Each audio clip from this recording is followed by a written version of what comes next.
Hello friends, welcome to my YouTube channel fire safety courses. जैसा कि last video में आपने देखा होगा कि हम लोगों ने डिस्कशन किया था जेएसए वगैरह कैसे बनाते हैं, और कई टॉपिक्स पे मैंने इसको शेयर किया है आप लोगों से। और कल के जो लास्ट वीडियो मैंने शेयर किया था आप लोगों से, उसमें मैंने ये कहा था आपसे कि जो है हम लोग जेएसए जो बनाते हैं लिफ्टिंग ऑपरेशन को लेकर के, उसके बाद जो है एक व्हीकल इंस्पेक्शन का चेकलिस्ट के बारे में मैंने कहा था कि जो आप लोग हाइड्रा या क्रेन का इस्तेमाल करते हैं तो उसके इंस्पेक्शन का चेकलिस्ट कैसे बनाते हैं। आइए दोस्तों, उसके बारे में थोड़ा डिस्कशन करते हैं कि जो हाइड्रा इक्विपमेंट्स वगैरह होते हैं उसका जब आप यूज़ करते हैं तो उसके लिए किन किन बातों का ध्यान रखना चाहिए, और उसमें कौन कौन से ऐसे चेक पॉइंट्स हैं जिसको आप ध्यान में रख करके अपने इक्विपमेंट्स को सेफ़ और सुरक्षित बना सकते हैं। तो आइए हम लोग आगे के लिए बढ़ते हैं। हाइड्रा क्रेन चेकलिस्ट, और कुछ चेक पॉइंट्स हैं जो मैंने ऑलरेडी मेंशन कर रखे हैं।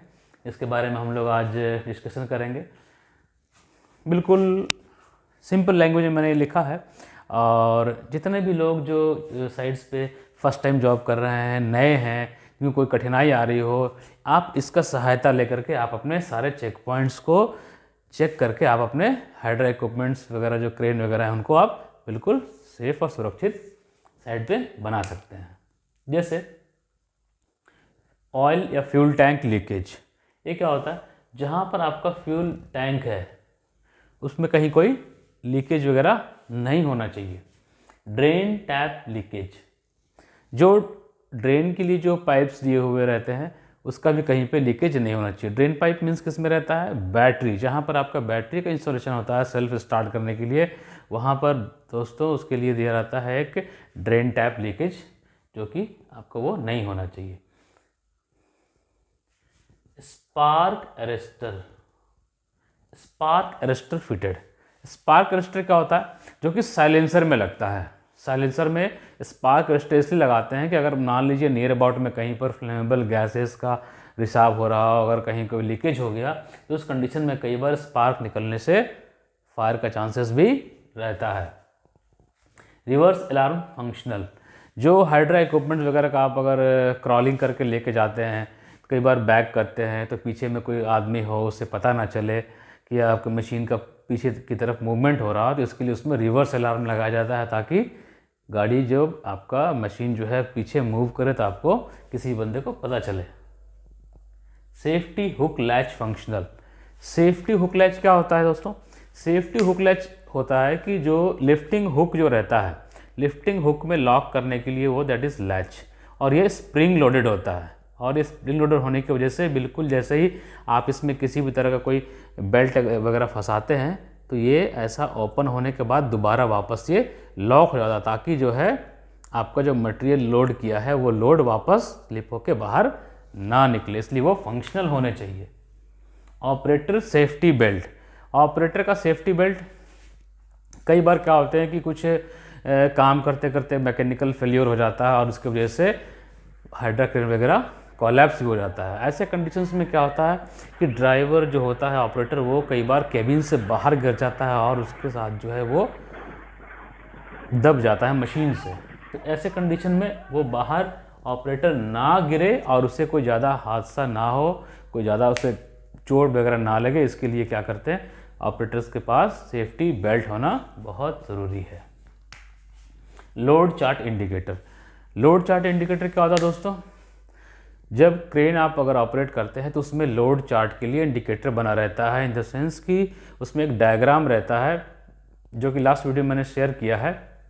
उस डायग्राम में कितने एंगल पे और कितने एक्सटेंशन पे बूम के जो एक्सटेंशन होता है उसके ऊपर वो क्रेन का लोड कैपेसिटी चेंज होता जाएगा, और पहले क्रेन की जो है कैपेसिटी क्या थी और आज के डेट में क्रेन की कैपेसिटी क्या है, ये सारी चीज़ें आपके उस लोड चार्ट में इंडिकेटर में मौजूद होता है, जो कि क्रेन में डिस्प्ले किया होना चाहिए।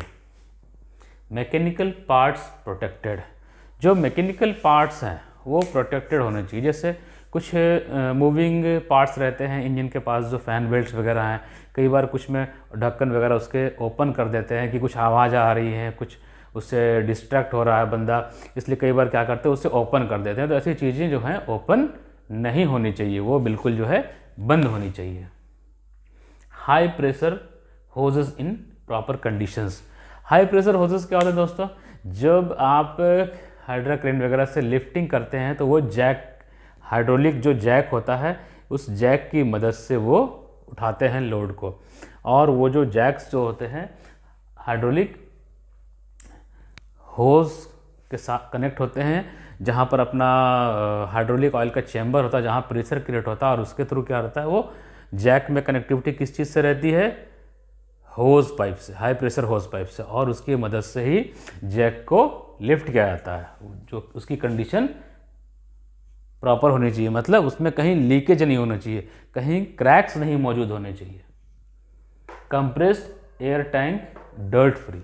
जो उसमें कंप्रेस्ड एयर होता है उसमें क्या होना चाहिए, डर्ट फ्री, मीन्स उसमें कोई किसी तरह का कचरा या गंदगी नहीं होना चाहिए। अगर कचरा या गंदगी होगा तो क्या होगा, चॉकअप, जाम हो सकता है। कंप्रेस्ड एयर किस लिए काम आता है, ब्रेक सिस्टम को यूज़ करने के लिए। जब उसका ब्रेक सिस्टम होते हैं वो एयर प्रेशर पे काम करते हैं, जिसमें कहीं पर भी जो कई बार देखे होंगे कि अगर हाइड्रा इक्विपमेंट वगैरह आप ऑपरेट करवा रहे हैं, कहीं सामने अगर आप खड़े हों तो कई बार फिस फिस की आवाज़ आती है, तो दैट इज़ क्या होता है कि वो एयर का जो प्रेशर एक्स्ट्रा हो जाता है उसे बाहर रिलीज करने के लिए, ताकि जो रिक्वायर्ड प्रेशर है वो मेंटेन रहे। अगर वो सेफ्टी वाल्व अगर वो बंद हो गया, एयर रिलीज वाल्व, तो क्या होगा, एयर चैम्बर फट भी सकता है। Pressure relief valve fitted working. Pressure relief valve क्या होता है दोस्तों, जब हाइड्रोलिक फंक्शंस अगर हम यूज़ करते हैं लिफ्टिंग के लिए तो ऐसे सिस्टम्स में क्या होते हैं, जो प्रेशर रिलीफ वाल्व उसमें लगे होते हैं, ताकि जब मशीन ऑपरेट होता है तो उस वक्त में क्या होता है कि प्रेशर जनरेट होता है, और प्रेशर की मदद से क्या होता है, जैक बाहर निकलता है, और जब प्रेशर रिलीज होता है तब वो जैक अंदर की तरफ जाता है। तो वो प्रेशर रिलीज वाल्व जो है वो वर्किंग कंडीशन में होना चाहिए। Tyres are in good condition. जब आप व्हीकल से अगर इस्तेमाल कर रहे हैं तो उसके टायर्स के कंडीशन भी प्रॉपर होने चाहिए। कई बार टायर्स में क्या होते हैं कि क्रैक्स वगैरह मौजूद होते हैं, जिसकी वजह से कई बार अगर लोड उठाते हैं तो उस कंडीशन में क्या होता है कि अगर हाई प्रेशर पड़ने पे टायर पे अगर वजन आता है तो कई बार टायर ब्रस्ट भी होता है और लोड आपका गिर जाता है, कोलैप्स हो जाता है। Rear view mirror. Rear view mirror क्या है, रिवर्स। जब ऑपरेटर जब रिवर्स करता है तो बार बार उसे गर्दन हिला के पीछे देखने की ज़रूरत ऐसे ना पड़े, इसके लिए क्या करते हैं, फ्रंट में जब ऑपरेटर ऑपरेट करता है तो उसके केबिन के सामने जो है फ्रंट जो ग्लास होता है उसके ऊपर में उसके पास रियर व्यू मिरर लगा होना चाहिए, ताकि वो पीछे की तरफ आसानी से देख सके कि पीछे कोई सामान है, गड्ढा है या किसी भी तरह कोई खतरा तो मौजूद नहीं है। Outriggers working properly. आउटरिगर्स क्या होता है दोस्तों, जब कई बार लोड को जो है एक जगह से दूसरी जगह अगर शिफ्ट करना होता है तो क्रेन में क्या करते हैं कई बार कि आउटरिगर्स को इस्तेमाल करते हैं। आउटरिगर्स से क्रेन को अच्छी तरीके से होल्ड किया जाता है और लोड को उठा करके जहाँ शिफ्ट करना होता है वहाँ पर शिफ्ट करके उसे रखा जाता है। और क्या है, केबिन डोर ग्लास प्रॉपर। जो केबिन का जो डोर ग्लास है दोस्तों वो कहीं से डैमेज नहीं होना चाहिए, वो उसकी विजिबिलिटी बराबर होनी चाहिए। कई बार क्या होते हैं कि कांच के ग्लास होते हैं, अगर वो टूट जाते हैं तो कई बार उस पर पेस्टिंग करवा देते हैं, स्टिकर्स वगैरह लगा देते हैं, जिससे विजिबिलिटी प्रॉपर नहीं होती। तो ऐसे कंडीशंस में क्या होते हैं कि कई बार अगर अच्छे तरीके से दिख नहीं रहा हो, स्टिकर्स लगवा दिए हों, अगर उसकी विजिबिलिटी अच्छी नहीं है तो ऑपरेटर का डिसीज़न कभी कभी गलत भी हो सकता है और कोई हादसा भी हो सकता है। Wiper working. वाइपर वर्किंग, बरसात के सीज़न में वाइपर्स जो पानी आता है ग्लास के ऊपर वो साफ़ करता है, विंडशील्ड भी उसे हम कहते हैं। तो जो विंडशील्ड के ऊपर क्या होता है कि अगर वाइपर अगर आपका वर्किंग नहीं है तो ऑपरेटर को प्रॉपरली दिखेगा नहीं और किसी भी तरह का कोई इंसिडेंट होने के चांसेस भी बढ़ जाते हैं। हॉस्ट इक्विपमेंट इन गुड कंडीशन। हॉस्ट क्या होता है दोस्तों, जब अगर जो लास्ट टाइम मैंने आपको बताया था, और host equipment is in good condition. Host जो है ये अच्छे कंडीशन में होना चाहिए। इट मीन्स कि इसमें फिजिकली कोई डैमेज ना हो। SWL indicators working. SWL का मतलब क्या है? Safe working load indicator. जो मौजूद है आपके हाइड्रा क्रेन में वो प्रॉपर होना चाहिए और वो वर्किंग कंडीशन में होना चाहिए। अगर वो मौजूद नहीं होगा तो क्या होगा? अगर आपका हाइड्रा ओवरलोड उठा रहा है तो उस कंडीशन में क्या होगा? एक्सीडेंट के चांसेस बढ़ जाएंगे और वायर ऑफ स्लिंग वगैरह आपका कैपेसिटी से बाहर हो जाएगा तो वो टूट जाएगा और लोड नीचे गिर जाएगा और इंसिडेंट और एक्सीडेंट का चांसेस बढ़ जाएगा। Rotating drum protected. Rotating drum किसे कहते हैं? देखा होगा हाइड्रा क्रेन के ऊपर में क्या होता है, जो बूम रहता है वो बूम के पास में ऐसा विंच मोटर होता है जिसमें हमारा केबल राउंड एंड राउंड में लपेटा हुआ रहता है और इससे क्या होता है, ये घूमता है तब केबल हमारा नीचे की तरफ जाता है बूम एक्सटेंशन के टाइम पे और जब हम लिफ्टिंग का यूज़ करते हैं तब। Cables are in good conditions. कौन से केबल्स? जो हमारे वायर ऑफ स्लिंग्स हैं, ये जो केबल्स होते हैं। आपको मैं जस्ट एक ड्राइंग बना के बता रहा हूँ कि ये कौन से केबल्स होते हैं जिसका हम इस्तेमाल करते हैं।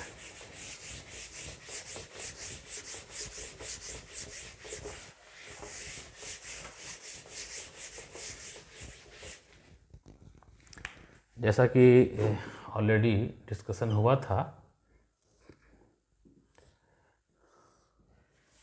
ये स्लिंग है और ये हमारा मोटर और ये hydraulic Jack.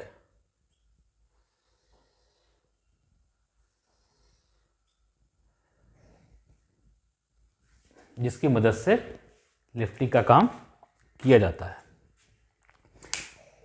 Slings are certified and capacity indicated. ये जो हमारे स्लिंग होते हैं इसकी टेस्टिंग बहुत ज़रूरी है। अगर ये टेस्ट में दोस्तों अगर फेल्योर है तो आप इसका इस्तेमाल ना करें।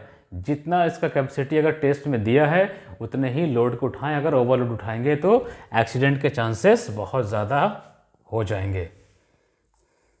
Operator certified licence available. Operator का सर्टिफिकेट होना बहुत ज़रूरी है।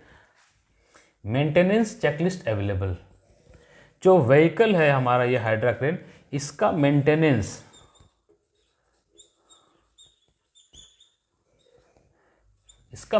आप रेगुलरली करवाते हैं कि नहीं, इसका चेकलिस्ट होना बहुत ज़रूरी है। अगर आपके पास इसका रिकॉर्ड नहीं है तो आपको पता नहीं लगेगा कि इसकी मेंटेनेंस होती है टाइमली या नहीं होती है। आज की डेट में इस मशीन का क्या कंडीशन है और हम इसे कितना इफ़ेक्टिव तरीके से इस्तेमाल कर सकते हैं। Equipments log book available. Log book में क्या रहता है दोस्तों? इक्विपमेंट के लॉग बुक में ये रहता है कि ये मशीन आज कितनी चली, कल कितनी चली, इसका डेली इनवर्ड होता है कि मशीन कितनी चल रही है और इसे कितने टाइम पे सर्विस की ज़रूरत है।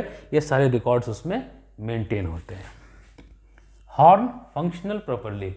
जो हॉर्न है, अगर आप मशीन चला रहे हैं तो इसका हॉर्न भी फंक्शनल होना चाहिए, क्योंकि अगर हॉर्न काम नहीं करेगा तो कभी भी ट्रैफिक में अगर बंदा मूव कर रहा है तो उस कंडीशन पे क्या होगा, एक्सीडेंट के चांसेस भी बढ़ सकते हैं। Lights working properly. लाइट्स कई बार दिन में काम कर रहे हैं, रात में काम कर रहे हैं, तो शाम हो गया तो इवनिंग टाइम पे अगर लाइट्स नहीं जल रहे हैं तो रात में आपका थोड़ा सा मूवमेंट जो है काफ़ी कठिनाइयों से सामना करना पड़ सकता है और छोटा मोटा किसी तरह का प्रॉब्लम ना हो जाए। इसके लिए लाइट्स बहुत ज़रूरी हैं। इसमें क्या होता है दोस्तों, लाइट्स यहाँ दिए होते हैं, हेडलाइट्स, एंड यहाँ इसके पीछे रियर लाइट्स, पीछे भी रियर लाइट्स दिए होते हैं। इंजन इन गुड कंडीशन। अगर आपके इक्विपमेंट का इंजन बेहतर नहीं है तो उसकी कैपेसिटी भी बहुत कम रहेगी और वो अच्छे तरीके से लोड नहीं उठा पाएगा। वो कभी कभी क्या होता है कि कम वज़न भी अगर उठाना रहे तो कम लोड में भी आपका मशीन का ताकत नहीं दे पाता अगर इंजन अच्छा नहीं है। इस कंडीशन में क्या होता है दोस्तों कि एक्सीडेंट के चांसेस बहुत बढ़ जाते हैं और मैकेनिकल फेल्योर का चांस भी बहुत होता है। कई बार हाइड्रोलिक ताकत नहीं देता, कई बार उसके जैक्स ताकत नहीं देते। तो ऐसे कंडीशंस में क्या है, अगर आपका मशीन का इंजन बढ़िया नहीं है तो ये सारे फंक्शंस भी आपके बेहतर नहीं मिलेंगे और ये विंच मोटर की भी फेल हो सकता है और लोड गिर सकता है। Safety warning science attached. Safety warnings क्या होते हैं, जैसे कि आपका ओवरलोड्स वगैरह हैं उसके लिए दिया हुआ है, लोड चार्ट बना हुआ है, ये सारे सेफ्टी साइंस हैं जो कि आपके हाइड्रा इक्विपमेंट में मौजूद होना चाहिए।